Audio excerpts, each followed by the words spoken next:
Well, good morning, everybody. Good morning, dear guests here in the room and also online. Welcome to day 2 of the Climate Neutrality Forum 2026. So yesterday we had, I think, a rich first day. First of all, we had messages from the European Parliament, from the European Commission, to frame our discussions, recognizing very strongly the value of the latest science and climate change to inform policy and action.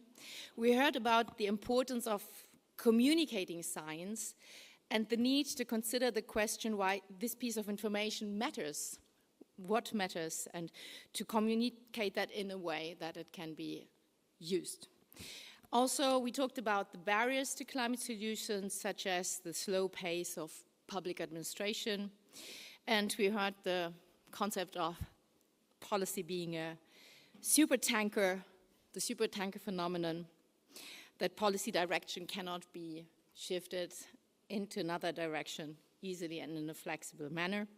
We spent some time on honesty and on uncomfortable evidences, for example, on the scale of CDR, which is needed to reach climate neutrality by 2050. And we also talked about the fact that scenarios do not generally provide the feasibility. So it's not because we have the scenario that is feasible. It can be. So I think we heard also in the food production session that full decarbonization will probably not be possible in this sector.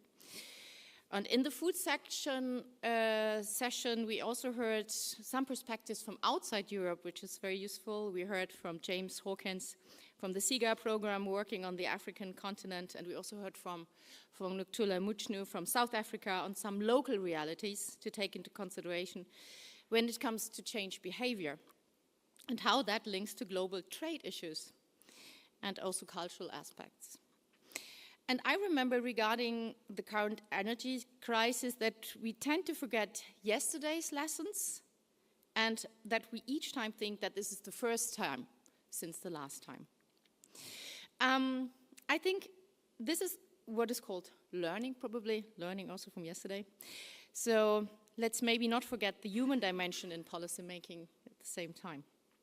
Captured in pictures yesterday, very briefly, I think we have to also work with pictures when we do messaging. So this was yesterday in a picture during the day, and we ended like this. That's the next picture, the next slide. Yeah, here we are.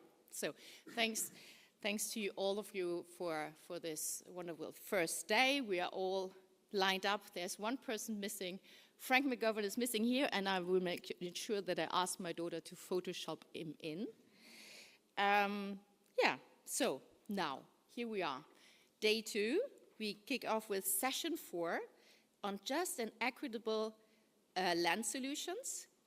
And I'm happy to hand over to the chair of this session, Ned Stryer from the University of Cork, University College Cork. University College Cork is a partner in the Magica project. Ned is working with us substantially on the report, on the upcoming report on Climate Neutrality Forum 2026. And he's also a member of the steering committee, and he's most of all an Earth observation expert and a climate data specialist. So very happy to hand over to you, Ned, for this session.